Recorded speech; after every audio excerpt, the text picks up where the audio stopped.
मला याचं आश्चर्य वाटतं की काँग्रेस प्रदेशाध्यक्ष हर्षवर्धन सपकाळ यांनी आम्हाला सुसंस्कृतपणा, भाषेची सभ्यता शिकवणं, महाराष्ट्राच्या मुख्यमंत्र्याला दलिंदर म्हणणं, पांडू हवालदार म्हणणं, वेगवेगळ्या शब्दात हिणवणं ही तुमची भाषा आहे आणि तुम्ही आम्हाला आता तशा प्रकारचा शहाणपणा शिकू नका.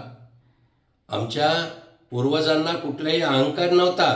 डॉक्टर श्यामाप्रसाद मुखर्जी असोत, पंडित दीनदयाळ उपाध्याय असो, संपूर्ण आयुष्य राष्ट्रभक्तीसाठी सेवा, समर्पण आणि त्याग हे आमचे विचार आहेत. हे खरं आहे की विकास हा जनतेच्या पैशातूनच होत असतो, पण 50-60 वर्ष तुम्ही जनतेच्या पैशाची लूट केली. विकास नावाचा पुरुष महाराष्ट्राला आणि देशाला ओळखीचा होऊ दिला नाही.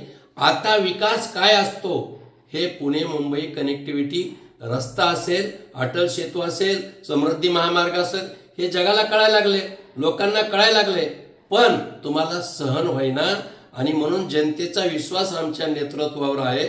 माननीय मुख्यमंत्री देवाभाऊ जनसेवक म्हणून काम करतात हे नक्कीच.